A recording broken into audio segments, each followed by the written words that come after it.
통일부 국립평화통일민주교육원은 통일 미래를 대비한 전문가를 양성하고 있습니다. 2025년 차세대 통일 전문가 과정에 참여한 심대우 씨를 통일 로그인에서 만났습니다.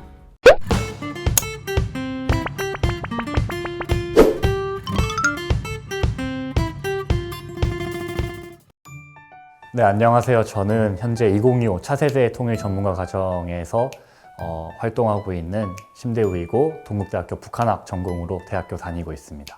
제가 고등학교 1학년 때부터 대학을 고민을 했었는데 그해 4월 27일에 판문점 회담이 개최됐습니다. 문재인 대통령과 김정은 위원장이 JSA의 그 콘크리트에서 손을 맞잡는 모습은 사실 고등학생이었던 저에게 굉장히 센세이셔널한 모습이었다고 말씀드리고 싶어요. 저는 거기서 생각을 했죠. 이제 과연 내가 나중에 직업을 가질 때 내가 가질 직업이 AI에게 대체되지 않을 건 무엇인가 라고 생각을 했고, 남북 문제야말로 정말 사람과 사람이 대화해서 풀어나가야 되는 문제고 사람의 판단에 가장 큰 영향을 받는 문제이기 때문에 이런 쪽으로 고민을 해보면서 살아가 보고 싶다, 대학에서 배워보고 싶다라는 생각을 했던 것 같습니다.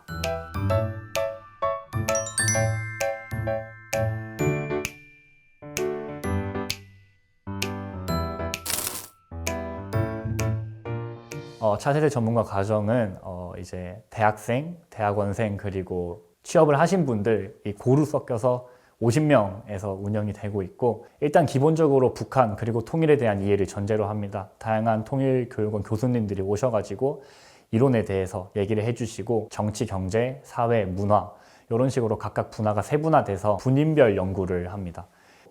내가 배운 이론 그리고 특강을 바탕으로 정말 내가 남북관계에서 연구해보고 싶은 주제가 뭔지를 선택을 하고 각 분인별 교수님의 도움을 받아서 개인 보고서를 제출하는 것을 마무리해서 이렇게 1년의 교육과정이 끝난다라고 말씀드리고 싶습니다. 저의 연구 주제인 과연 우리 국민들은 통일에 대해서 그리고 북한에 대해서 어떻게 볼까라는 거에서 문제점을 찾아서 이제 국내 대표 보수지 진보지가 매년 이제 국립통일연구원이랑 서울대에서 진행하는 통일의식조사에 대한 결과를 어떻게 보도를 하는지를 프레임 연구를 통해서 결과를 도출해냈습니다. 저는 2024년 통일의식조사의 결과에 되게 주목을 많이 했었는데요. 역대 조사한 것 중에 가장 낮은 결과가 나왔습니다. 특히 많은 언론사에서 20대, 30대가 통일에 무관심하다라는 의견을 냈는데 저는 거기에 대해서 조금 많이 생각을 했던 것 같아요. 과거 같은 경우에는 통일은 저는 당위성이 붙는다고 생각을 해요.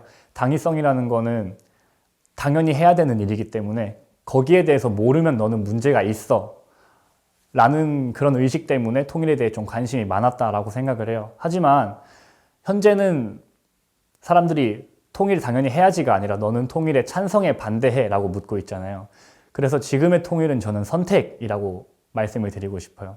같은 선택의 입장에서 봤을 때 통일에 대한 무관심도 저는 어느 정도의 선택에 기반한다고 볼 수 있어요. 내가 쏟을 수 있는 역량이 100이라고 했을 때 남북관계 말고 지금 내가 처한 현실이 훨씬 더 어려울 수 있는데 당연히 그런 쪽으로 관심을 가지는 게 오히려 저는 좀 당연한 선택이다. 그리고 그거에 대한 결과값이 이번 통일의식 조사를 통해서 드러나지 않았나라고 생각을 합니다. 저는 개인적으로 북한학이라고 했을 때 한마디로 정의하면 낭만의 학문이라고 말씀을 드리고 싶어요.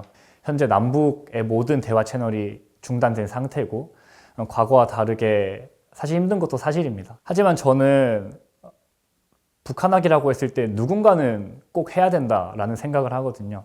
지금 우리가 하고 있는 일이 어쩌면 무모한 일일 수도 있지 않을까? 너무 좀 현실성이 떨어지지 않을까라고 생각을 하지만 언젠가 남북이 갑작스럽게 분위기 전환이 돼서 우리가 필요로 할 때 지금 우리가 만들어 놓은 연구 자료, 우리가 하고 있는 이런 일들이 나중에는 꼭 도움이 되지 않을까라고 생각을 하면서 그래서 저는 좀 낭만의 학문이라고 생각을 합니다. 남북관계를 바라볼 때 좀 평화라는 키워드로 바라봐 줬으면 좋겠어요. 통일은 할지 말지에 대한 찬반이 나뉘지만 평화는 통일보다는 조금 찬반이 덜 나뉜다라고 생각을 해요. 그래서 사람들한테 통일할래 말래라고 물어봤을 때 저는 사실 좀 부담스럽다라고 느낄 수 있을 것 같아요. 그럼 우리가 남북 관계에서 중시해야 되는 건 뭐냐? 저는 평화라고 생각을 하거든요. 그리고 평화는 결과값이 아니라 과정입니다. 평화를 만들어 나가는 그 자체가 과정으로서 이행되기 때문이죠. 만약에 평화가 결과라면 그 다음이 있어야 되는데 평화의 그 다음은 없거든요. 남북이 우선적으로 서로를 조금 이해하려고 하고 그런 것들이 기반이 되었을 때 그때 통일을 얘기하고 싶어요.